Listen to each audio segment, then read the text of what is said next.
परमात्मा वीर प्रभु के शासन काल में जो एक से एक रत्न हो गए, उनमें से एक रत्न यानी कि सिद्धर्षि गणे गुरु भगवंत, जिनकी एक अप्रतिम रचना उपमिति भव प्रपंच कथा। शुरुआत के अंदर ही सिद्धर्षि गणे गुरु भगवंत दावे के साथ कहते हैं कि अगर इसका प्रॉपर स्वाध्याय किया जाए तो सम्यक दर्शन सम्यक्त्व प्राप्त करना करवाने का एक ब्रह्मास्त्र ये ग्रंथ बन सकता है, अगर इसका प्रॉपरली स्वाध्याय किया जाए तो। बस हम भी ये एकमात्र आशय से एकदम डिटेल में जहां हो सकते हैं उतना हम पॉज लेकर के एक एक तत्व को करीब से जानने का प्रयत्न करते हैं कि इसके कारण कहीं ना कहीं हमारी भी भवितव्यता का उदय हो जाए और हमारे अंदर भी सम्यक्त्व सम्यक दर्शन का एक अंश उत्पन्न हो जाए। आज बात करते सिद्धेश्वर गुरु भगवान हिंसा की। हम पिछले कुछ समय से ये परमात्मा की पूजा में या फिर परमात्मा की जो हम दर्शन वगैरह करते हैं, मंदिर का निर्माण हो या पूजा के अंदर अलग अलग अष्टप्रकारी पूजा के साधन हो, उसमें थोड़ा बहुत भी अगर हिंसा का भाव आ जाता है कि भाई इसमें तो हिंसा है, पानी कच्चा पानी हिंसा, फूल हिंसा, केसर हिंसा, चंदन हिंसा, फल हिंसा, नैवेद्य हिंसा इत्यादि, तो ये भाव को थोड़ा रिफाइन करते हुए सिद्धेश्वरी गुरु भगवंत हमको कुल 3 प्रकार की हिंसा की बात करते हैं। कहीं पर भी सिर्फ धर्म के क्षेत्र के अंदर की बात नहीं हो रही है, लेकिन एज सच संसार में कहीं पर भी 3 प्रकार की हिंसा हमारे से हो सकती है। सबसे पहली हेतु हिंसा। हेतु हिंसा यानी कि अभी तक शायद हिंसा हुई नहीं है, लेकिन हमारा हिंसा न करने का कोई हेतु नहीं था। फॉर एग्जाम्पल, अगर हम चल करके जा रहे हैं, हमने यहाँ पर कोई भी अपना एरिया समिति का उपयोग नहीं रखा, कोई भी जीव जंतु को बचाने का या फिर उनकी हिंसा न हो ऐसा हमारे अंदर कहीं पर कोई भी प्रावधान नहीं था, कहीं पर कोई भी लुकआउट नहीं था, और जोगांग जो हिंसा नहीं भी हुई, फिर भी वो हेतु हिंसा कहलाएगी। इसका बहुत एक अच्छा दृष्टांत आता है कि एक केवलनानी भगवंत के साथ बहुत सारे उनके शिष्य गुरु भगवंत विहार कर रहे थे। उसमें से एक गुरु भगवंत अपने किसी श्रावक के साथ बहुत ही गहन चर्चा के अंदर थे धर्म की लेकर के, जिसके कारण वो गुरु भगवंत बराबर से एरिया समिति के अंदर स्थिर न रह पाए। वो ऑटोमेटिकली चलना उनका चालू है और बाजू में जो श्रावक भी चल रहे हैं उनके साथ कुछ वार्तालाप कर रहे हैं। एक और गुरु भगवंत भी वो पूरी की पूरी नीची दृष्टि करके ही चल रहे हैं, जहां हो सकते उतना उन्होंने एरिया समिति का पालन करने का प्रयत्न किया। वे जिस जगह पर स्थान पर पहुंचना था वहां पर तो पहुंच गए।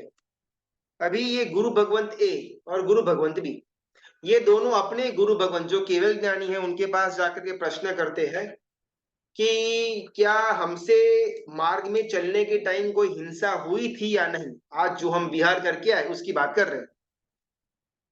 तो केवल ज्ञानी गुरु भगवंत कहते हैं कि जो शिष्य ए है उसने एरिया समिति का उपयोग नहीं रखा था, लेकिन उसके पैरों के नीचे कोई भी जीव जंतु आया नहीं था, तो एज सच तो कोई हिंसा नहीं हुई थी।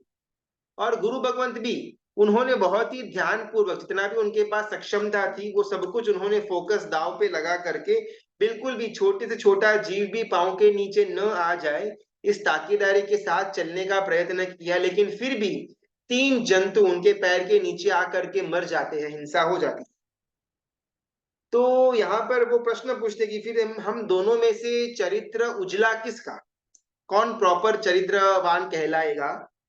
तो केवलानी भगवंत कहती है कि गुरु भगवंत बी, जिन्होंने एरिया समिति का पालन करने का प्रण लिया हुआ था और जो एरिया समिति को पालन करते हुए चल रहे हैं, अभी उनकी जो क्षमता थी उससे दूर उससे बाहर जाकर के अगर कोई जीव जंतु उनके पैर के नीचे आकर के मर जाता है तो उसमें गुरु भगवंत का कोई फॉल्ट नहीं। लेकिन गुरु भगवंत ए, जिनके पैर के नीचे ऐसा तो कोई जीव जंतु नहीं आया हुआ था, लेकिन उनका एरिया समिति को पालने का या जीव जंतुओं को बचाने का कोई हेतु ही नहीं था, इसके लिए भले उनके पैरों से हिंसा नहीं हुई है लेकिन फिर भी उनको हिंसा का फल लगता है। अनेकांतवाद। सबसे पहले हेतु हिंसा, जहां पर हमको जीवों को बचाने का कोई कोई था ही नहीं, हमारा कोई बैकग्राउंड में जीवों को बचाओ ऐसा कोई पॉइंट ऑफ व्यू या ऐसा कोई संस्कार ऐसा कोई आशय था ही नहीं। फिर जीव मरे या न मरे वो इररेस्पेक्टिव है, हमको ऑटोमेटिकली हिंसा का पाप लग जाता है, हेतु हिंसा। दूसरा, स्वरूप हिंसा, जहां पर एक्चुअल में हमसे कोई ना कोई जीव की हिंसा हुई है। अभी ये एरिया समिति का फॉलो करते हुए हम प्रॉपरली जा रहे थे, जितनी हमारे पास सक्षमता थी उसमें हम देख करके ही चल रहे थे, लेकिन अचानक मालूम नहीं कहाँ से भाग करके कोई चींटी आ गई, हमारे पैर के नीचे दब गई और चींटे की हिंसा हो जाती है, तो वो भी स्वरूप हिंसा। हमारा कोई आशय नहीं था एरिया समिति का फॉलो करने का या जीवों को बचाने का, और फिर भी अगर पैर के नीचे कोई चींटी या कोई जीव जंतु आकर के उसकी हिंसा हो जाती है, तो वो भी स्वरूप हिंसा। तो स्वरूप हिंसा का फल जो है वो आशय के ऊपर निर्भर करता है। अगर हमारा आशय जीवों को बचाने का, एरिया समिति को पालन करने का था, और फिर भी जीवों की हिंसा हो जाती है जो स्वरूप हिंसा कहलाएगी, तो उसमें हमको ज्यादा कर्मों का बंध नहीं होता। दूसरा, हमारा आशय था ही नहीं जीवों को बचाने का, हम ऑटोमेटिकली चल रहे थे अपना कोई गतानुगतिकता कैसे या कुछ विचारों के द्वारा भी, उसमें कोई जीव की हिंसा हो जाती है तो उसका नाम भी स्वरूप हिंसा, लेकिन उसमें वो हिंसा का के द्वारा जो पाप का कर्मबंध होता है वो ज्यादा। ये दो। और तीसरा और सबसे डेंजरस, एक बार के लिए 1 और 2 जो हेतु हिंसा और स्वरूप हिंसा, इसमें कुछ ज्यादा इतना प्रॉब्लमेटिक होता नहीं है जीव के लिए। लेकिन तीसरी आती है अनुबंध हिंसा, जिसके कारण, जिस वस्तु के कारण हिंसा की परंपरा चले उसका नाम अनुबंध हिंसा। फॉर एग्जाम्पल, गुणसेन और अग्निशर्मा, उसमें अग्निशर्मा के जीव ने मासक के बहाने मासक करता तो है, लेकिन ये गुणसेन जानबूझ करके मुझे टॉर्चर करवाने के लिए बार बार पारना करवाने का आग्रह करता है, और फिर पारना के दिन वो गायब हो जाता है। इसके कारण मैं ये नियाना करता हूं कि मैं हर एक जन्म के अंदर ये गुणसेन को मारने वाला बनूं। ये अनुबंध हिंसा। अभी ऐसे देखी थी रीत से वो अग्निशर्मा ने कोई हिंसा नहीं करी थी उस समय, वो तो बस नियाना करता है और अपना जो मासक शमन के पाने मासक शमन करने की जो तपस्या की धारा थी उसके अंदर लीन रहता है। लेकिन फिर भी यहाँ पर शास्त्रकार भगवंत कहते हैं कि वो जो अनुबंध हिंसा उसने उस समय की थी, वो नियाना जो बांधा हुआ था कि हर एक भव के अंदर गुणसेन को मारने वाला मैं ही बनूं, इसके कारण हिंसा की परंपरा चली। एक बार हिंसा होकर के बंद हो जाती है उसका कोई ज्यादा प्रॉब्लम नहीं, लेकिन हिंसा परंपरा में चालू रहे और हर एक भव में वो हिंसा का संस्कार हमारे अंदर जन्माता रहे, उसका नाम है अनुबंध हिंसा। जीव शायद हेतु हिंसा या स्वरूप हिंसा के अंदर रत हो सकता है अपनी मजबूरी के कारण, लेकिन एट एनी कॉस्ट अपने को ये अनुबंध हिंसा ऐसी चीजों के अंदर बिल्कुल भी हमारा पुरुषार्थ या हमारा जीवन का एक भी अंग अनुबंध हिंसा के साथ नहीं जुड़ा हुआ होना चाहिए। मूल अभी बात आती है हमारी राजभवन के अंदर, द्रमक निष्पुण्य नाम का द्रमक, वो राजभवन के अंदर एंट्री लेता है और वहां पर 7वें मंजिले पर सुस्थित राजा अपनी स्फटिक की जो गैलरी जो बालकनी होती है वहां पर खड़े हुए सबके ऊपर नजर रख रहे हैं, और एकाएक ये जो द्रमक है उसकी और ये सुस्थित राजा की जो नजर है वो मिलती है। ये सुस्थित राजा की नजर ये द्रमक के ऊपर गिरती है, यानी कि उपमा उपमेय। तो सुस्थित राजा ने कि तीर्थंकर परमात्मा उनकी कृपा दृष्टि संसारी जीव के ऊपर पड़ना, ये उसका उपमेय और हेतु करुणा। अभी इसमें ना बहुत सारे अलग अलग विषय खुल जाते हैं कि परमात्मा की कृपा दृष्टि हम पर पड़ने से ही हमारा मोक्ष मार्ग में आगे बढ़ने का प्रावधान हो सकता है। ऐसी अगर बात आती है तो डायरेक्टली ईश्वर या परमात्मा या तीर्थंकर भगवंत कर्तृत्व के भाव में आ जाते हैं। अगर उन्होंने हम पर करुणा दृष्टि की, यानी कि किसी और के ऊपर नहीं की। आज 750 करोड़ लोग पूरे दुनिया में रहते हैं, लगभग 10 15 20 25 50 लाख के अंदर अंदर जैन धर्म के अनुयायी हमको मिलते हैं हम सब। तो यानी कि ये बात हुई कि परमात्मा ने सिर्फ ये 50 लाख 1 करोड़ के ऊपर ही कृपा दृष्टि रखी, बाकी किसी के ऊपर कृपा दृष्टि नहीं रखी। तो डायरेक्टली यहाँ पर परमात्मा कर्तृत्व भाव में आ जाते हैं। वो पार्शियलिटी करते हैं या फिर राग द्वेष के कारण कि भाई इन जीवों पर ही मैं कृपा करुणा रखूंगा, इन जीवों के ऊपर कृपा करुणा मैं नहीं रखूंगा।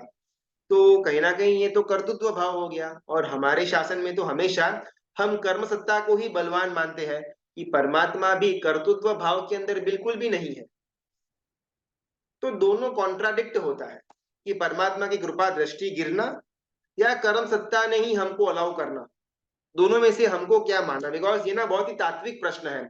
आखिरकार हमारा मोक्ष हमारे पुरुषार्थ के कारण होगा या परमात्मा की कृपा दृष्टि के कारण होगा? ये दो अगर हमारे सामने ऑप्शन हो, तो अगर हम थोड़ा बहुत भी कर्म ग्रंथ या ऐसा थोड़ा तत्व जाने हुए हैं, तो हम सिर्फ अपने पुरुषार्थ को ही प्रधानता देंगे कि हम अगर पुरुषार्थ करेंगे तो हमको मोक्ष मिलेगा, फुल स्टॉप। तो यहाँ पर सिद्धशंकर गुरु भगवंत इस जो हमारा मिसकंसेप्शन है उसको तोड़ते हैं। आगम ग्रंथ के अंदर ये नमुत लोगस सूत्र की उल्लेखना आती है। लोगस एज पूरा का पूरा सूत्र ना शाश्वता सूत्र है। पहली गाथा और 5, 6, 7 यानी कि पहली और आखिरी 3 गाथा, कुल 4 गाथा शाश्वती है।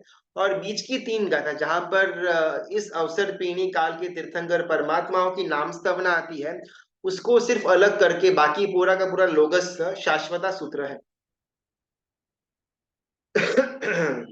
उसके अंदर एक बात आती है, तिथ यरा में पसियंतु, यानी कि तीर्थंकर परमात्मा की कृपा दृष्टि के द्वारा ही मेरा मोक्ष हो सकता है। ऐसी बात हम तीर्थ यरा में पसियंतु के द्वारा करते हैं कि अगर आपकी कृपा दृष्टि होगी तो मेरा काम निपट जाएगा, मैं भव पार हो जाएगा, मेरा भव समुद्र से निस्तार होने का क्षण आ जाएगा। ऐसी इच्छा, ऐसी स्तवना हम परमात्मा के सामने रखते हैं, तीर्थ यरा में पसियंतु।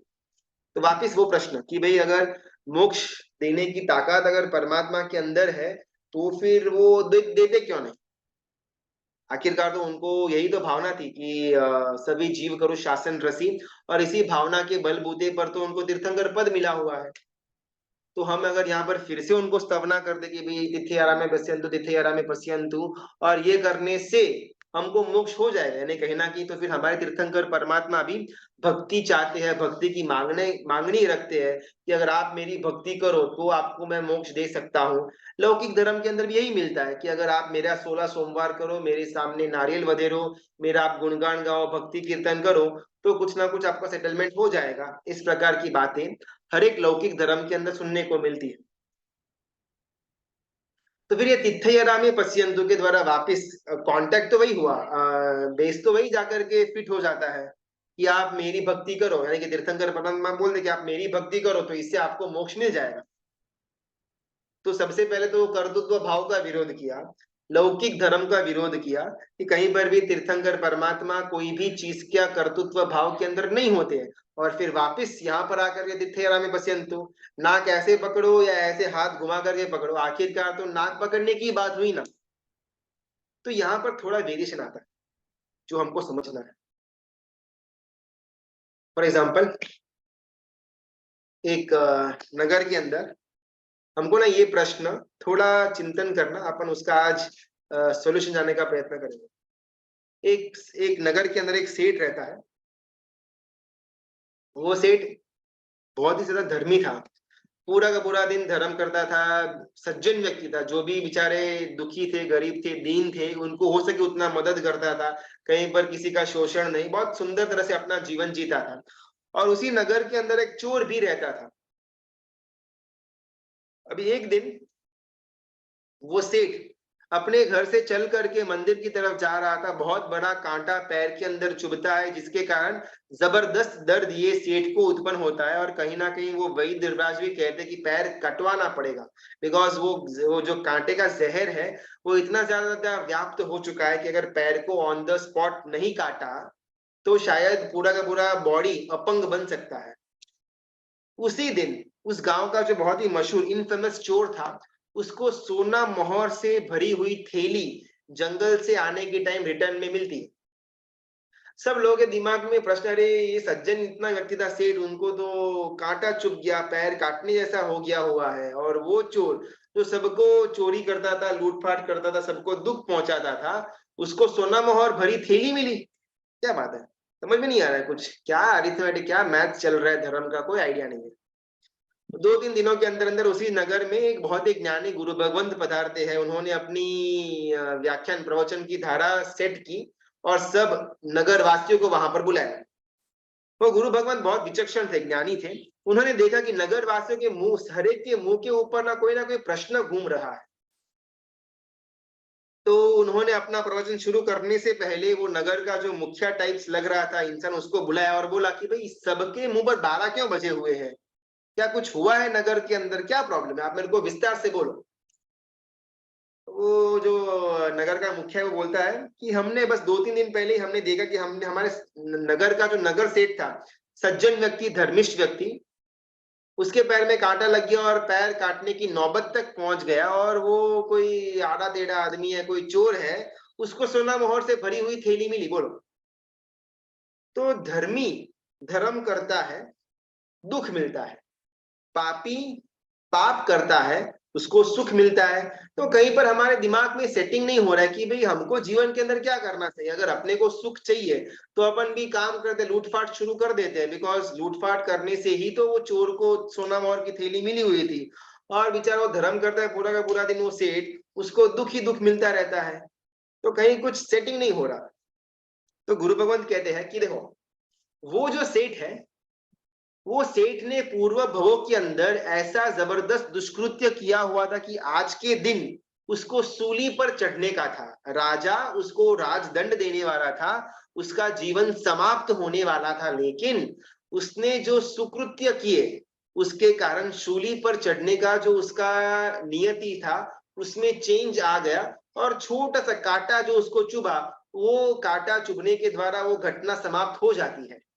दूसरी तरफ वो जो चोर था, उसने अपने पूर्व भव के अंदर इतना जबरदस्त सुकृत्य किया हुआ था कि आज के दिन उसको कंप्लीटली ये राज्य उसके हाथ में आने वाला था। लेकिन अपना जो दुष्कृत्य जीवन पर्यंत इस भव के अंदर करता रहा, उसके कारण वो राज्य हाथ से चला गया। छोटा सा 25-50 सोना मोहर की थैली दे करके वो सुकृत्य चला गया। धर्म शायद देखीती रूप में सुख न दे पाए, इंस्टेंटली शायद न दे पाए, लेकिन भवांतर के अंदर वो सुख और सुख की परंपरा अवश्य में देता है। दुख शायद इमीडिएटली, या पाप शायद इमीडिएटली हमको दुख न दे, लेकिन भवांतर के अंदर किया हुआ हमारा आज का इस भव का पाप वो दुख की परंपरा सर्जन करवा सकता है। कोई कोई कैदी है, वो कैदी को फांसी की सजा सुनाई जा चुकी है कोर्ट के द्वारा, जज के द्वारा। अभी शायद 2-4 हफ्तों के अंदर उसको सजा मिलने वाली है। तो अगर वो नौकर वालिया गिनता रहे पूरा का पूरा 3 या 4 हफ्ता, तो क्या उससे उसके फांसी की सजा फोक होगी?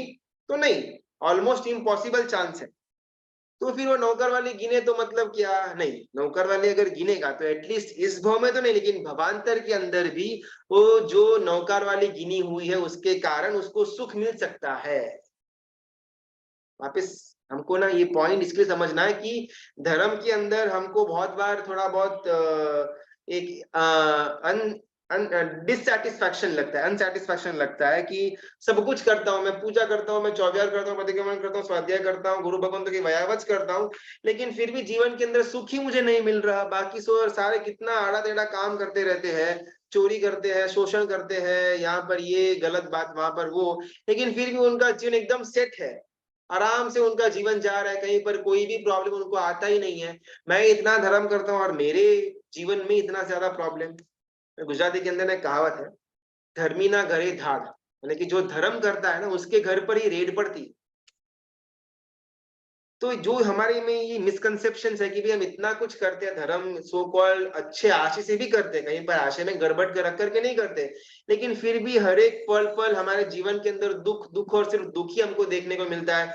और हमारी आंखों के सामने शायद बहुत ज्यादा पाप करने के बाद भी वो व्यक्ति मजे से अपना जीवन जी रहा है, कोई प्रॉब्लम नहीं है। तो उसका समाधान यहाँ पर सिद्ध श्री गुरु भगवंत देते हैं कि धर्म करने से सुख और सुख की परंपरा अवश्य में मिलेगी, लेकिन उसके पहले जो दुख का, पाप का उदय चल रहा है उसको निपटना पड़ेगा। सिमिलरली पाप करने से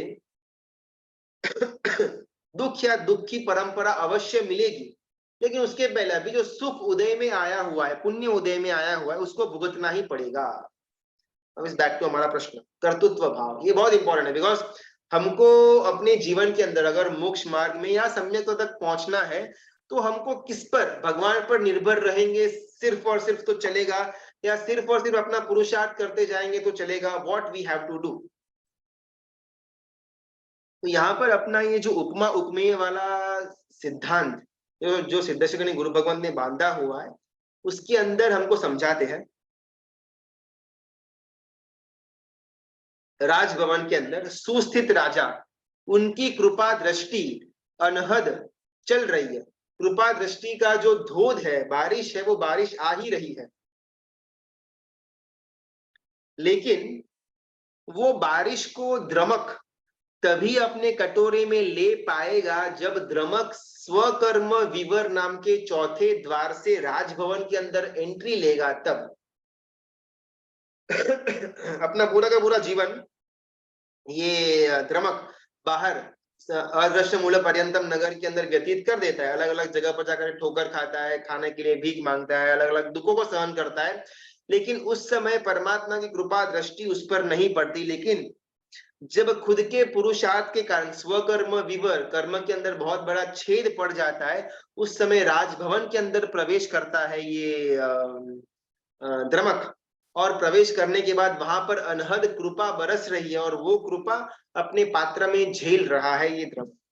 तो परमात्मा की कृपा दृष्टि तो अनंत काल से झरती आ रही है और अनंत काल तक झरती रहेगी, सिर्फ हमको मिली हुई है, या परमात्मा ने स्पेशली हमको कर्तृत्व भाव में रख कर के कृपा दृष्टि हम पर डाली हुई है, ऐसी बात नहीं है।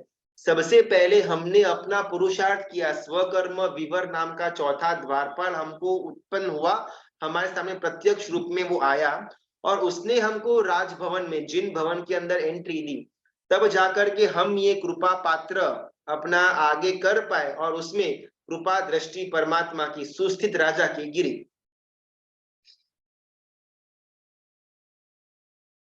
कोई राजा की अगर सवारी जा रही हो ना, तो शायद उसमें 200-500 लोग राजा की सवारी को उठा करके उनके रथ को लेकर के चलते हैं। तो शायद उस समय ये 25-100 जनों के चलने की आवाज धप धप धप धप धप आएगी। तो उस समय घर के अंदर अगर कोई बैठा हुआ हो और बेटा अगर अपने पिता को प्रश्न करे कि पिता ये आवाज कैसा आ रहा है, तो पिता एक ही उत्तर देगा कि बाहर राजा की सवारी जा रही है, इसके लिए ये आवाज आ रही है। राजा तो चल भी नहीं रहा, राजा तो आराम से रथ के अंदर बैठा हुआ है, वो क्या तो चलने का चू करके आवाज भी नहीं आता, लेकिन वो राजा को उठा करके जो 500,000 लोग चल रहे हैं, उनके पैरों की आवाज सुनाई दे रही है, लेकिन फिर भी नाम किसका आता है? राजा की सवारी जा रही है। मुंबई में, महाराष्ट्र के अंदर ये अपना जन्माष्टमी के समय दही हांडी फोड़ते हैं, उस समय वो पूरा का पूरा पिरामिड करते हैं, और आखिरी में एक गोविंदा ऊपर चढ़ता है, जिसको गोविंदा बोलते हैं, और वो अपने हाथ में नारियल होता है, उससे वो दही हांडी को फोड़ता है, और पूरा उसके अंदर का जो भी सामान है वो नीचे गिरता है। तो ये दृश्य अगर कोई देखता है तो वो वही बोलेगा कि वो फलाना फलाना भाई गोविंदा बना हुआ था और उसने दही हांडी को फोड़ा। लेकिन उसको मालूम है कि वो अकेला ऊपर नहीं है, उसके नीचे 50 लोग, 80 लोग, 100 लोग पिरामिड बन करके एक के ऊपर एक खड़े थे, उनके कंधों के ऊपर पैर रख करके गोविंदा ऊपर तक पहुंचा और उसने दही हांडी को फोड़ा। लेकिन फिर भी बताया क्या जाता है कि दही हांडी को गोविंदा ने फोड़ा।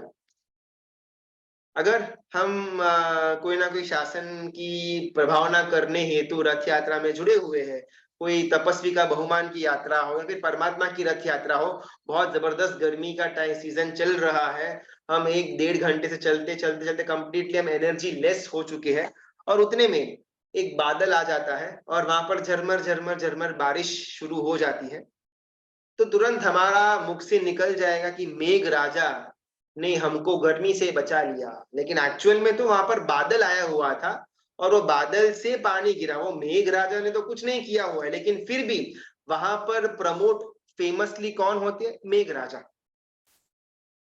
सिमिलरली, भले हम अपने पुरुषार्थ से ही मोक्ष मार्ग में आगे बढ़ पाएंगे, मोक्ष मार्ग के अंतिम तक हम पहुंच पाएंगे, लेकिन फिर भी हमेशा नाम किसका आएगा? तीर्थंकर परमात्मा की कृपा दृष्टि का नाम आएगा। राजा रथ के अंदर बैठ करके जा रहा है, वो राजा कुछ भी नहीं करता है, ऐसे आराम से बैठा हुआ है, तो उसको तो मालूम भी नहीं है कितने लोग मेरा रथ खींच रहे हैं, कितने लोग मेरी पालकी उठा रहे, उसको मालूम भी ना हो। लेकिन फिर भी घर के अंदर बैठा हुआ पिता अपने पुत्र से यही कहेगा कि राजा की सवारी जा रही है, इसके लिए आवाज आ रही। सिमिलरली अपने यहाँ पर ना बहुत सुंदर एक स्तवन आता है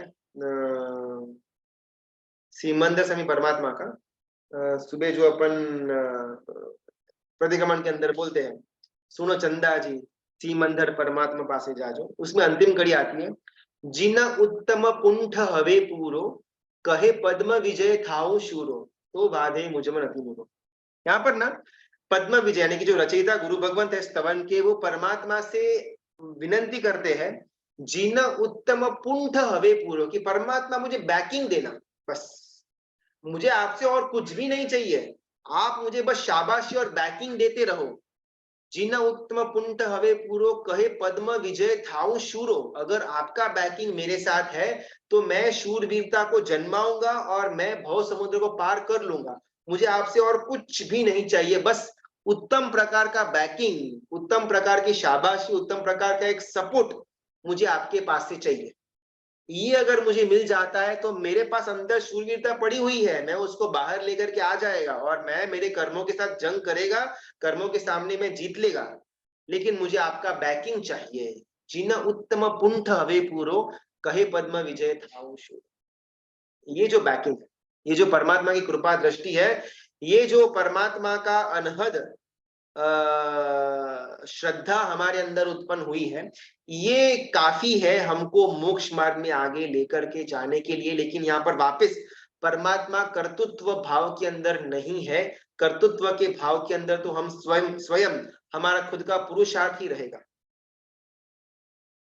यहाँ पर सिद्धेश्वरी गुरु भगवंत कहते हैं कि तत्व न जानना, अज्ञान रहना, हमको ज्ञान का आलंबन होने के बावजूद भी, ज्ञान के अलग अलग ऑप्शंस होने के बावजूद भी, अगर हमको अज्ञानी रहने में मजा आता है, हम अज्ञानी वाली भूमिका के अंदर सेटल डाउन हो चुके हैं, तो हम मिथ्यात्वी,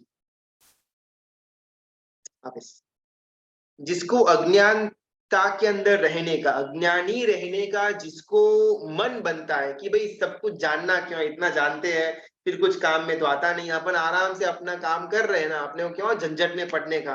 फिर अलग अलग वो मत मतांतर खड़े होते हैं, यहाँ पर कुछ और बोलते हैं, वहां पर कुछ और बोलते हैं, फिर दोनों के बीच में समन्वय करना, अलग अलग डाउट्स उत्पन्न होना, फिर गुरु भगवंतों के पीछे भागना, पुस्तक के खोल करके बैठना, ये सब नहीं होना। अपन आराम से अपना जो लिमिटेड अपना धर्म है वो करते रहेंगे, बाकी अपने को ज्ञान जानना है ही नहीं। ये मिथ्यात्वी की सबसे बड़ी दोष, सबसे बड़ा दोष। अगर हमको मिथ्यात्व से बाहर आना है तो सिद्धेश्वरी गुरु भगवंत कहते हैं कि अज्ञान या अज्ञानी का जो पक्षपात है, सबसे पहले हमको वो तोड़ना होगा। दूसरा, तत्व मालूम नहीं है, इसमें कोई बड़ा प्रॉब्लम नहीं है, लेकिन हमको तत्व मालूम नहीं है, ये ही हमको मालूम नहीं है, ये सबसे बड़ा प्रॉब्लम है। परमात्मा कर्तृत्व भाव में है या हमारा पुरुषार्थ कर्तृत्व भाव में है, ये शायद हमको मालूम ना हो, उसमें कोई प्रॉब्लम नहीं है। लेकिन हमको ये मालूम नहीं है, यही हमको नहीं मालूम, जो अज्ञानता की पराकाष्ठा है, वो प्रॉब्लमेटिक है। कोई भी जीव का सम्यक दर्शन प्राप्त न करवाने के पीछे का अगर कोई रीजन हो तो तत्व की अज्ञानता वो नहीं, लेकिन तत्व की जो उसके अंदर अज्ञानता है, उसकी अज्ञानता वो प्रॉब्लम बन करके रह जाती है। एटलीस्ट हम जाने तो सही, यस मुझे ये सब चीजें पढ़नी बाकी है, मुझे ये सब ज्ञान प्राप्त करना बाकी है, मैंने अपने लिए एक लक्ष्य बना करके रखा हुआ है कि जीवन का इतना इतना समय के अंदर मैं ये चीजों को, ये तत्वों को जानूंगा, ये कोई प्रॉब्लम नहीं है। लेकिन हम ऐसा कोई तत्व है उसके बारे में हमको मालूम नहीं है, वो ही हमको नहीं मालूम, वो सबसे डेंजरस सिचुएशन है जहां पर आज हम सब फंसे हुए कि हमको तत्व मालूम नहीं है, ये चीज ही हमको नहीं मालूम। हाँ, हमारा बस हो गया, 5 प्रतिक्रमण हो चुका है, हमारी सब क्रिया जितनी भी हम डेली की करते हैं, प्रतिक्रमण हो या देववंदन हो या चैत्य वंदन हो, वो हम अपने इंडिविजुअलिटी में कर सकते हैं। बस अभी तो, अभी आगे तो और थोड़ी कुछ पढ़ने का रहता है, इतना काफी है। ये जो अज्ञानता का पक्षपात है, अज्ञानता के तरफ जो हमारा झुकाव है, सिद्धेश्वरी गुरु भगवंत के ज्ञान के प्रकाश के अंदर वो कहते हैं कि ये अज्ञानता का पक्षपात वो मिथ्यात्व का सबसे बड़ा दोस्त है और सम्यक्त्व का सबसे बड़ा दुश्मन है। ये जो हमारे अंदर अज्ञानता या अज्ञानता का जो पक्षपात है, उसको दूर करने के लिए ही हम ये स्वाध्याय की धारा के अंदर जुड़े हुए हैं। एटलीस्ट हमको मालूम तो हो कि हमको क्या नहीं मालूम। अगर ये इंफॉर्मेशन हमारे पास एक बार आ जाएगी तो थोड़ा बहुत पुरुषार्थ करके जीवन के एक स्टेज पर हम थोड़ा बहुत तत्व के नजदीक पहुंच जाएंगे। लेकिन अगर मालूम ही ना हो कि हमको क्या नहीं मालूम, तो शायद जीवन पर्यंत हमारा ये टाइम पास में निकल जाएगा, लेकिन ज्ञान वो हमको प्राप्त होगा ही नहीं। सिद्धेश्वरी गुरु भगवंत आगे बढ़ करके कहते हैं कि सम्यक्त्व को प्राप्त करने के लिए देव गुरु की वयावच वो सबसे इंपॉर्टेंट एस्पेक्ट। किसी भी जीव जिसको सम्यक्त्व प्राप्त करना हो ना, उसके जीवन के अंदर बाकी कुछ भी ऊपर नीचे होगा चलेगा, उसमें कोई प्रॉब्लम नहीं है। शायद वो रात्रि भोजन भी करता होगा बिकॉज ऑफ सम रीजन, शायद अनंत का भी भक्षण करता होगा, अभक्ष का भी भक्षण करता होगा, भले उसके लिए रस नहीं है, उसको मजा नहीं आ रहा है, उसको मन में खेद तो है ही है कि भाई मैं रात को खाता हूँ, खाली फोकट क्या मैं अनंत का ही खाता हूँ, मैं अभक्ष खाता हूँ, ये मन के अंदर एक दुख तो रहेगा, वसवसा तो रहेगा, लेकिन फिर भी वो करता होगा, तो भी समकीति हम उसको मान सकते हैं। लेकिन एक चीज जो नॉन नेगोशिएबल है कि अगर ये चीज समकीति के अंदर नहीं तो समकीति है ही नहीं, वो है देव गुरु की वयावच। जितना जीव देव गुरु की वयावच करने के लिए तत्परता दिखाता है, उतना उतना स्तर तक वो जीव के अंदर सम्यक्त्व प्रकट हो चुका है, ऐसा हम जान पाएंगे। आज हमारा इतना इतना दुर्भाव दुर्लक्ष्य कि हमारे मन से गुरु भगवंत का वयावच का भाव हो या गुरु भगवंत के लिए कोई छोटी मोटी काम करने का हो, हम हमारे पैर रिवर्स में भागेंगे लेकिन उनकी तरफ नहीं भागेंगे। और गुरु भगवान को भी झुकना भी कितना, ये भी हम जानते हैं कि भाई हम 25 डिग्री ही झुकेंगे, उससे ज्यादा झुकेंगे ना तो शायद पॉकेट में रखा हुआ चिल्लर या पैसा या फोन वो गिर जाएगा। तो इतना ही झुकना जितना हमारा फोन हमारा पैसा अलाउ करे। शायद हम गुरु भगवान को पूरी तरह झुक करके उनकी वयावच उनकी सुक्षाता पृच्छा करने के लिए भी हमारे अंदर कोई ताकत नहीं, कोई कोई परिश्रम करने की धारा नहीं। बिकॉज सिर्फ ये ग्रंथ उपेंद्र भवप्रपंच कथा इसका स्वाध्याय करने मात्र से शायद सम्यक्त्व मिल जाएगा, ये थोड़ा एक्स्ट्रा मांगनी हो जाएगी। इसके साथ साथ सिद्धेश्वरी गुरु भगवान जो हमको नॉन नेगोशिएबल की चीज में रख देते हैं, जिन जिन तत्वों को, उसको जीवन के अंदर प्रकट करवाना एकमात्र ऑप्शन बन जाएगा। जैसे यहाँ पर ओपनली गुरु भगवान कहते हैं कि बाकी कोई भी चीज हो या न हो वो एक बार के लिए चलेगा, लेकिन देव गुरु की जो वयावच है उसके सिवा कोई भी जीव सम्यक्त्व के अंदर प्रवेश नहीं ही कर पाएगा। हमारा किस प्रकार से गुरु भगवान की वयावच को तो हम एक बार साइड में रख देते, बिकॉज वहां तक तो हम सबका कोई लक्ष्य होगा ही नहीं, लेकिन गुरु भगवान की वयावच जिस गुरु वंदन से शुरू होती है, वो गुरु वंदन के अंदर भी हमारा झुकने का भाव कितना। बाकी आगे काम करेंगे नहीं करेंगे ये तो बहुत ही आगे की बात है, लेकिन ये गुरु भगवंत को झुकने का हमारे अंदर भाव कितना, सबसे पहला प्रश्न। दूसरा, अगर हम गुरु भगवंत को समर्पित नहीं हुए, अगर हम गुरु भगवंत देव गुरु की वयावच के अंदर जुड़े नहीं है, तो सिद्धेश्वर गुरु भगवंत कहते हैं कि हमारी मोक्ष की यात्रा चालू ही नहीं हुई। अगर हमारी मोक्ष की यात्रा हमको चालू करनी है तो सबसे पहला ये देव गुरु की वयावच ये गुण हमारे जीवन के अंदर प्रकट करवाना होगा। बिकॉज मोक्ष मार्ग सिर्फ शिष्यत्व स्वीकार करने के बाद ही चला जा सकता है, गुरु के पद पर बैठे बैठे मोक्ष मार्ग में आगे नहीं बढ़ सकते। गौतम स्वामी महाराजा का मोक्ष उनके पास लब्धि थी इसके कारण नहीं हुआ था, उनके पास केवलियों की बहुत बड़ी संख्या थी शिष्यों की इसके कारण भी नहीं हुआ था, उनके पास विनय गुण था इसके कारण भी नहीं हुआ था, उनके पास गौतम स्वामी महाराजा के पास शिष्यत्व था, उनके पास तीर्थंकर परमात्मा वीर प्रभु का शिष्यत्व था, और वो शिष्यत्व के कारण गौतम स्वामी महाराजा का मोक्ष हुआ, जहां तक हमारे अंदर गुरु भगवंत को समर्पण करने की धारा नहीं, जहां तक हमारे अंदर गुरु भगवंत को वयावच करने की झंखना नहीं, गुरु भगवंत को उनके संयम की आराधना में स्थिर करने का हमारे अंदर कोई भी भाव नहीं, तब तक हम चाहे कितना भी तपश्चर्या कर ले, कितना भी स्वाध्याय कर ले, शायद पुण्य की प्राप्ति हमको करवा सकता है, लेकिन मोक्ष मार्ग में अगर हम आगे बढ़े या नहीं, अगर ऐसा प्रश्न पूछे तो सिद्धेश्वरी गुरु भगवंत कहते हैं कि हमारी मोक्ष की यात्रा शुरू ही नहीं हुई।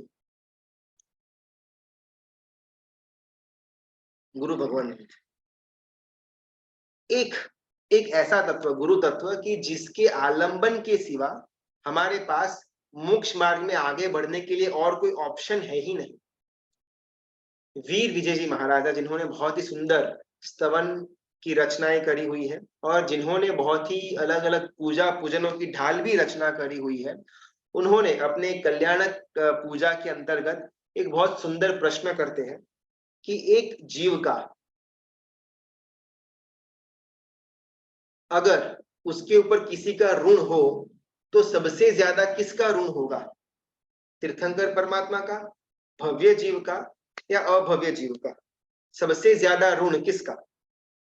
तो वीर विजय जी महाराजा कहते हैं कि तीर्थंकर परमात्मा का भी कुछ ही लिमिटेड समय के लिए ही उनका ऋण हमारे ऊपर रहेगा, बिकॉज उन्होंने एक सीमित समय के लिए ही अपना शासन की स्थापना करी हुई होती है। जैसे उनका शासन काल समाप्त होता है, कोई और तीर्थंकर भगवंत पधारेंगे और उनका शासन का काल चलेगा।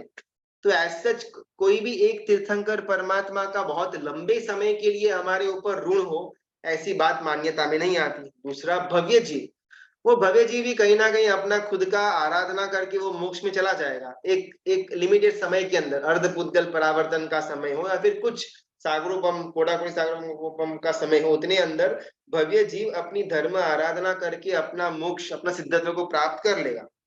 सबसे ज्यादा उपकार हमारे ऊपर एक अभव्य जीव का बन जाता है, बिकॉज अभव्य जीव अनंत काल में कभी भी मोक्ष में नहीं जाने वाला। अभव्य जीव धर्म को पढ़ेगा भी, धर्म को जानेगा भी, धर्म का प्रोपोगेंडा भी करेगा, धर्म के अंदर औरों को स्थिर भी करेगा। अभव्य जीव खुद कभी भी सम्यक को प्राप्त नहीं करेगा, लेकिन उसके वाचना के द्वारा, उसके परमात्मा के वचनों के श्रवण के द्वारा और भव्य जीव सम्यक को प्राप्त करके केवल ज्ञान की प्राप्ति भी कर सकते हैं।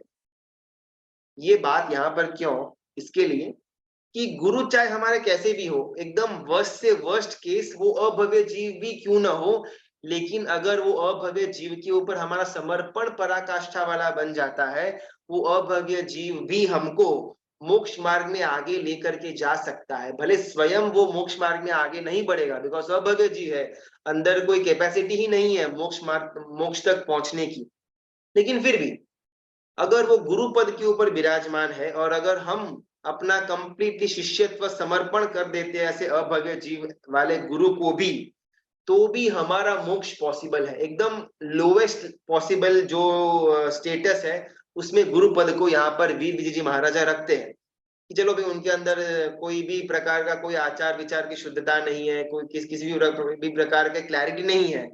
ऐसे गुरु, अगर ऐसे गुरु को भी हम समर्पित हो जाते हैं, तो भी हमारा मोक्ष निकट में आ सकता है। भले गुरु स्वयं मोक्ष में जाए या न जाए, वो बात की बात, लेकिन अगर उनके प्रति समर्पण भावना शिष्य की है, तो वो शिष्य का मोक्ष अवश्य में हो सकता है।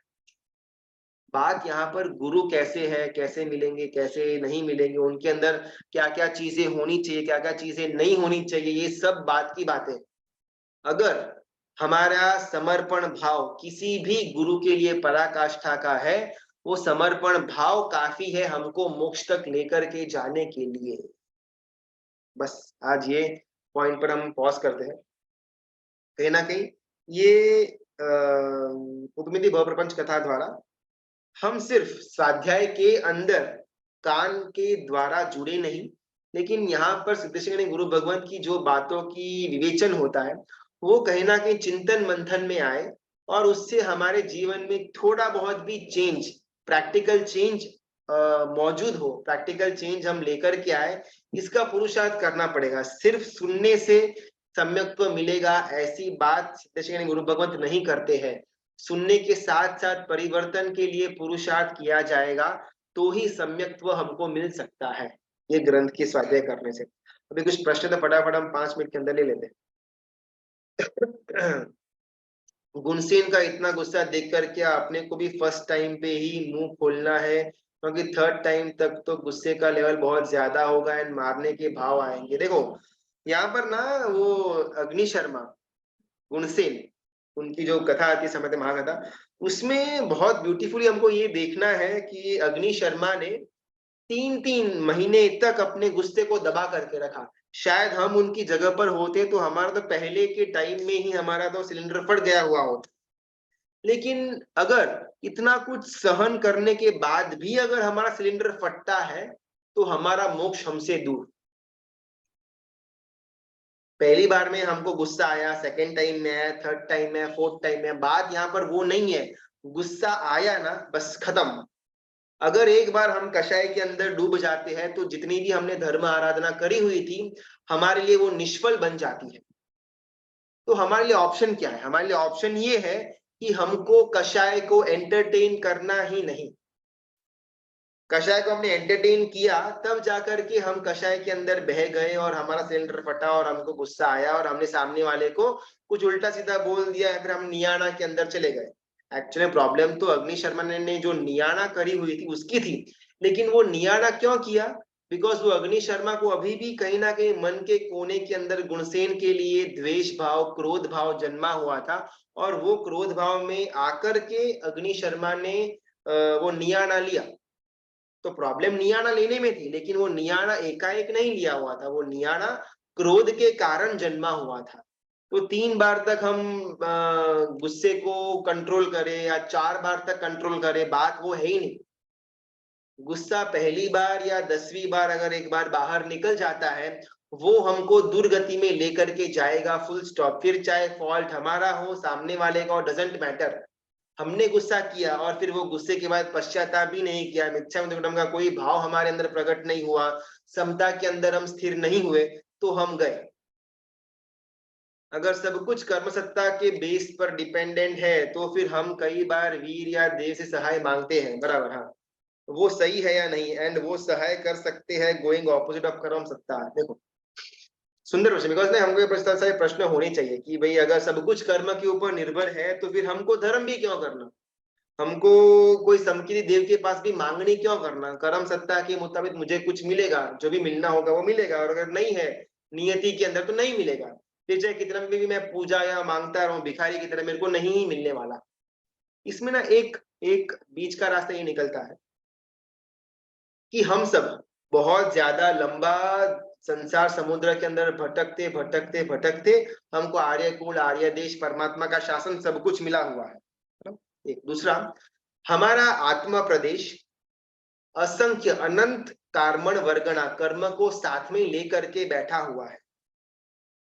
हमारे अंदर हर एक कर्म, वो नेगेटिव वाला पाप कर्म हो या पॉजिटिव वाला पुण्य कर्म हो, वो हमारे साथ अभी इस हालत में चिपका हुआ है, लेकिन अभी उसका उदय का काल नहीं आया हुआ है, तो उसके लिए वो डॉर्मेंट, इनएक्टिव पड़ा हुआ है, चाहे पाप कर्म हो या पुण्य कर्म। अभी स्पेसिफिकली सिर्फ और सिर्फ धर्म के क्षेत्र के अंदर अगर हमको कोई चीज करने की बाधा नजर आती है, हमको कुछ भी करना है लेकिन अंतराय नजर में आता है, हमको पढ़ना है लेकिन ज्ञानावन्य कर्म का क्षयोक्षम नहीं हो रहा, तो एक तो हम इतना कुछ सफर करके आए हुए हैं, अभी यहाँ पर आकर के छोटा मोटा वो कर्म का उदय होने के कारण मैं ज्ञान में या तपश्चर्या के अंदर या कोई ना कोई अंतराय कर्म के कारण मैं आगे नहीं बढ़ पा रहा, तो उस समय हम समकिति देव देवी से प्रार्थना करके मेरे अंदर मुझे धर्म करवाने के लिए जो सपोर्टिव हो, मुझे धर्म के मार्ग पर जो आगे ले जाए, उस प्रकार का पुण्य उदय करवाने की ताकत समकिति कोई भी देव देवी के अंदर है, चाहे वो कुल देवी हो या समकिति हो या मिथ्यात्वी देव देवी हो, उनके अंदर ये ताकत है कि हमारे अंदर का जो ऑर्डर है उसको रीअरेंज कर सकते हैं। अभी शायद 100 साल के बाद कोई पुण्य उदय में आने वाला है, तो अभी खींच करके उसको अभी का अभी उदय में लेकर के आ सकते हैं, या अभी का जो पाप का उदय है उसको वापिस पीछे करके 100 साल के बाद वो उदय में आए, ये ताकत देव देवी के अंदर है। लेकिन इसको हमको तभी यूटिलाइज करना है जब हमको धर्म के क्षेत्र में कोई ना कोई अड़चन आ रही हो, क्योंकि इतना लंबा सफर तय करके हम यहाँ तक आए हुए हैं धर्म करने के लिए। ऑलमोस्ट हमारा सब कुछ टिक मार्क है, पंच इंद्रिय है, आर्य कुल है, आर्य देश है, भाव अच्छे हैं, हमको मन की अनुकूलता भी मिलती है। एक छोटा सा आखिरी एक हर्डल के कारण ये हमारा सब कुछ वेस्ट न हो जाए, इसके लिए हम समकिरी देव देवी से प्रार्थना कर सकते हैं कि मुझे धर्म के क्षेत्र के अंदर की ये प्रॉब्लम्स आ रही है तो उसको आप दूर करके दीजिए, और इसके कारण जो देव देवी है वो हमारा जो ऑर्डर ऑफ पुण्य का उदय है उसको रीअरेंज कर सकते हैं। इसके कारण शायद 100 साल 200 साल या 500 भव के बाद जो कर्म जो पुण्य कर्म उदय में आने वाला था वो अभी का अभी उदय में आ सकता है। अभी उसके कारण हम धर्म के अंदर आगे बढ़े तो जो पाप का उदय पीछे लेकर के गए हुए थे उसको ऑटोमेटिकली निर्जरा करके वो उसका फल ही न दिखा पाए, इस स्थिति में हम लेकर के आ सकते हैं। तो विन विन हो गया। शायद बहुत समय के बाद जो पुण्य कर्म उदय में आने वाला था हमने उसकी उद्दीर्णा की, इसको उद्दीर्णा बोलते हैं, यानी कि फ्यूचर के अंदर जो भी कर्म उदय में आने वाला था उसको खींच करके अभी का भी उसका फल हमने ले लिया। फिर चाहे वो पाप कर्म हो या पुण्य कर्म हो, शास्त्रीय नाम उद्दीर्णा आता है। तो देव देवी के अंदर ये ताकत है कि वो हमको उद्दीर्णा करवा सके। लेकिन प्रॉब्लम क्या होता है इसमें, अगर हमने भौतिकता का संसार का कोई ना कोई मांगनी रखी, समकेती हो या मिथ्यात्वी देव देवी हो, और जोगानुजोग वो देव देवी ने सहाय करके हमको 100 साल के बाद जो पुण्य आने वाला था उसको खींच करके अभी दे दिया, और हमने वो पुण्य भौतिकता के अंदर या संसार के सुखों की आसक्ति के अंदर वो पुण्य हमने खर्च कर दिया, वो पुण्य तो चला गया। लेकिन अभी फिलहाल का जो पाप का उदय था जिसको हमने पुश बैक किया हुआ था वो बाद में एक एटम बॉम्ब की तरफ फटेगा। बिकॉज अभी अगर हमने उसको सहन कर लिया हुआ होता तो उसका छोटा मोटा जो भी इफेक्ट था वो दिखा करके वो कर्म निर्जरा हो जाता। लेकिन हमने उसको पुश किया, हमने उसको बाद में डाल दिया कि हाँ, हमने उसको प्रोग्रेसिनेट कर दिया कि बाद में देखेंगे, अभी ये पुण्य ये पाप का उदय मेरे को नहीं होना। बाद में करते करते करते 100-200 भव के बाद जब वो कर्म उदय में आएगा तब उसका स्वरूप विशाल बन गया हुआ होगा। इसीलिए भौतिकता का या संसार की मांगनी एक भी हमको किसी भी समकिती देव देवी हो या तीर्थंकर परमात्मा हो या कुल देवी हो उनके सामने नहीं करना। लेकिन एट द सेम टाइम धर्म के मार्ग में अगर हमको कोई अड़चन आ रही है तो उसकी मांगनी करना, बिकॉज उसके कारण जो पाप का उदय हम पोस्टपोन कर रहे हैं तो वो पाप का उदय को निजरा भी हम कर लेंगे, बिकॉज हमने अभी धर्म करने के लिए एक इच्छा मांगी हुई है। तो धर्म करने के साथ साथ जो पाप का उदय आने वाला है उसको भी हम नलीफाई कर देंगे, तो ये विन विन सिचुएशन हो जाएगी। मैंने कहीं सुना था कि निश्चय से नए से जीव के पुरुषार्थ मात्र ज्ञाता दृष्टा में रहने का हो सकता है। तो जो पुरुषार्थ धर्म में आगे बढ़ने का दिखता है वो का भवितव्यता के उदय के कारण ही है। देखो थोड़ा डिटेल में जाते ना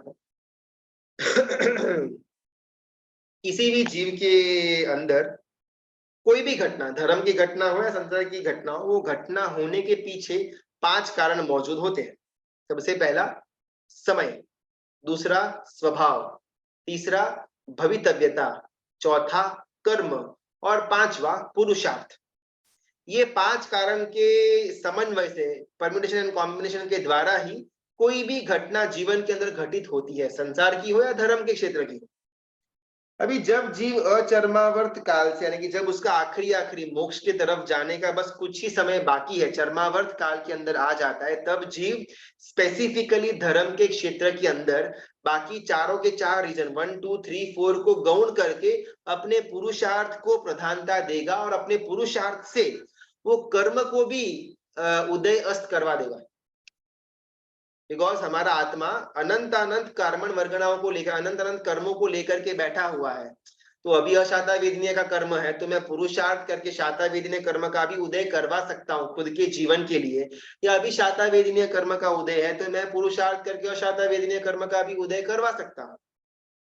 जीव धर्म के जब चरमावर्त काल में, यानी कि जब मोक्ष के नजदीक पहुंचने का उसका समय आएगा, तब वो अपने पुरुषार्थ से अपने कर्म का जो उदय है उसको रीअरेंज करेगा। अभी अगर ज्ञान नहीं चढ़ रहा, वो मेरा कर्म का उदय है ज्ञानामय कर्म का, तो मैं डबल मेहनत करूंगा, नहीं तो कैसे नहीं चढ़ेगा। आज मैं 1 घंटा, भले एक गाथा तो एक गाथा, 1 घंटा तक मैं गोखता रहूंगा, तो गाथा तो मुझे चढ़ेगी। तो वो जीव पुरुषार्थ के बल के ऊपर अपना ज्ञानावरणीय कर्म का जो उदय है उसको अस्त करता है, और ज्ञान प्राप्त करने के लिए जो कर्म सहायता दे उसका ऑटोमेटिकली वो उदय करता है। और फिर ये रोलिंग बॉल इफेक्ट शुरू होता है, बिकॉज उसने पुरुषार्थ किया, ज्ञानावरणीय कर्म का जो उदय था उसका अस्त किया और अच्छा नया ज्ञान प्राप्त कर सके, ऐसा उदय हुआ। अब इसके कारण वो जीव फटाफट ज्ञान प्राप्त करेगा। पहले शायद 1 घंटे में एक गाथा होती थी, पुरुषार्थ किया 1 महीने तक, 2 महीने तक, 6 महीने तक, साल भर तक, लेकिन उसने पुरुषार्थ को छोड़ा नहीं, तो अभी उसके कारण भी 1 घंटे में 2-2 गाथा हो रही है। कुछ ही समय के अंदर 1 घंटे के अंदर 4-4 गाथा वो जीव करना शुरू कर देगा। तो कर्म सत्ता के ऊपर निर्भर है, ये बात तो सही है, लेकिन कौन सा कर्म अभी रोल प्ले में लेकर के आना, ये हमारे पुरुषार्थ के ऊपर निर्भर है। और ये सिर्फ जीव जब चरमावर्त मोक्ष के नजदीक में पहुंचेगा तभी उसको पुरुषार्थ के ऊपर विश्वास बैठेगा और वो पुरुषार्थ में आगे बढ़ेगा। जो जीव मोक्ष से बहुत दूर है, जो अचरमावर्त काल के अंदर है, वो कभी भी अपने पुरुषार्थ को प्रधानता नहीं देंगे। वो हमेशा कर्म को लेकर के बैठ जाएंगे। हाँ भाई, मेरा कर्म होगा तो मेरे को ज्ञान चढ़ेगा, अगर अंतराय कर्म नहीं होगा तो मैं तपस्या कर पाऊंगा, अगर ये दक्षिणावर्णीय कर्म नहीं होगा तो मैं पूजा कर पाऊंगा, मैं दर्शन कर पाऊंगा। तो कहीं पर भी जीव जो मोक्ष से बहुत दूर है, वो अपने पुरुषार्थ से अपने कर्म के उदय को रीअरेंज करने का उसको मन ही नहीं होगा, बिकॉज उसके मन कर्म का उदय सब कुछ हो जाता है। जो जीव मोक्ष के नजदीक में है, वो अपने पुरुषार्थ से कर्म के उदय को, कर्म के अस्त को रीअरेंज करने का प्रयत्न करेगा और उसके द्वारा वो धर्म के अंदर आगे बढ़ेगा। ये सिर्फ धर्म के परिप्रेक्ष्य की बात है, संसार के परिप्रेक्ष्य की बात की यहाँ पर उल्लेखन नहीं आती। क्या क्या वापिस से बोलो, बहुत फास्ट था। अच्छा, कौन सा फास्ट था? ओके, ये 5 चीजें शायद होगी। पहला समय, दूसरा स्वभाव, तीसरा भवितव्यता, चौथा कर्म और पांचवा पुरुषार्थ। ये 5 चीजों के कारण से ही किसी भी जीव के जीवन के अंदर घटनाएं घटित होती है। गुरु भगवंत की वयावच में क्या आता है? सब कुछ।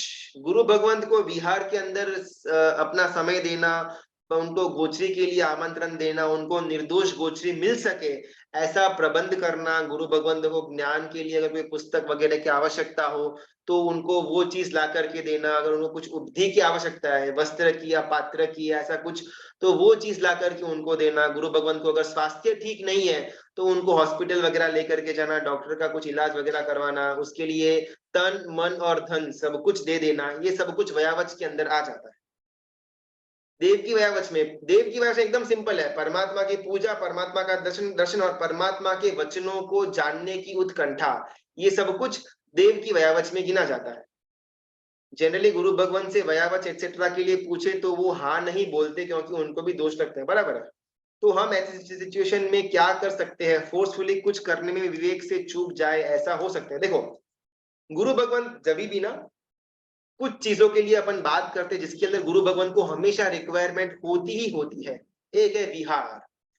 विहार के अंदर अगर आप गुरु भगवान को बोलो कि मेरी इच्छा है कि मैं विहार में आपके साथ 2 दिन तक आऊं, 3 दिन तक आऊं, या फिर सुबह से लेकर के दोपहर तक मैं आपके साथ रहने की मेरी इच्छा है, कहीं पर कोई भी गुरु भगवंत मना नहीं बोलेंगे।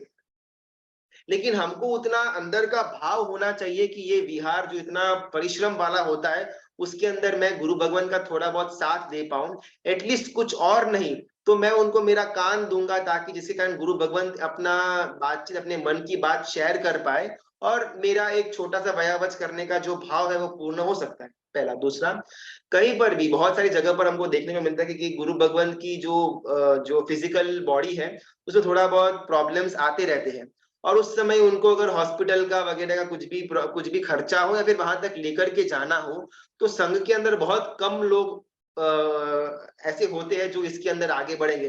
साहब, अपना क्या है, 10 बजे अपना दुकान खोलने का टाइम है, उसके बाद तो मैं दिखूंगा ही नहीं, फिर सीधा रात को रात्रि प्रवचन अगर होगा तो उसके अंदर मैं आपको मिलूंगा, बाकी पूरा दिन मैं कुछ भी नहीं कर पाऊंगा। अभी दोपहर को अचानक से कुछ दर्द उत्पन्न हुआ तो गुरु भवन कहाँ पर जाना?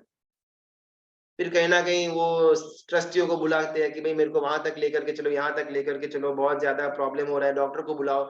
और फिर 1 2 3 4 दिन में कहीं ना कहीं थोड़ा बहुत सेटलमेंट उनको होता है। तो शरीर की जो व्याधि है वो कभी भी आ सकती है। तो हम हमेशा एटलीस्ट इतना तो तत्पर रहे कि हमारे संग में जो गुरु भगवान विराजमान है, उनको डेली जब हम वंदन करने जाए तब हम एकदम निखालस रूप से उनसे ये बात कर सकते हैं कि आपको कहीं पर कोई भी शारीरिक प्रॉब्लम आए तो गुरु भगवान ये मेरा नंबर है, आप बस कैसे भी करके मुझे एक मैसेज दे देना, मैं जहां पर भी रहूंगा भागा भागा आपकी सारवार करने के लिए मैं पहुंच जाऊंगा। फिर चाहे गुरु भगवान का स्वास्थ्य बिगड़े या ना बिगड़े, हमारा पुण्य का मीटर शुरू हो जाता है। तो ऐसा कुछ चीजें हैं जिसके अंदर गुरु भगवान को आवश्यकता रहती है वयावच की, और जहां पर बहुत बड़ा एक गैप आज के संघ के अंदर हमको देखने को मिलता है, वो गैप को हम ब्रिज कर सकते हैं।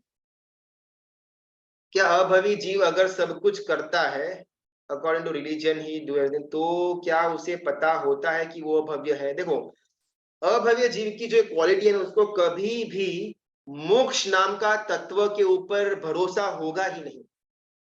अभी मैं अभव्य हूं फॉर एग्जाम्पल, ये मुझे कब डाउट आएगा, जब मैं ये मानता होऊंगा कि मोक्ष जैसा कुछ है और वहां पर मैं नहीं जाने वाला।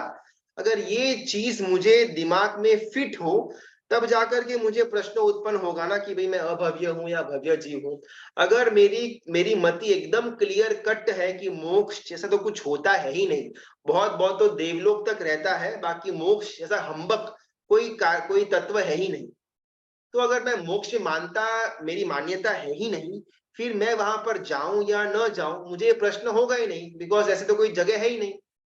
तो अभव्य जीव को कभी भी ऐसा नहीं लगेगा कि भाई मैं अभव्य हूं या मैं मोक्ष में नहीं जाने वाला, बिकॉज अभव्य जीव, उसके मन के अंदर मोक्ष को लेकर के कभी भी कोई सद्भावना होती है ही नहीं, वो मोक्ष को मानता ही नहीं।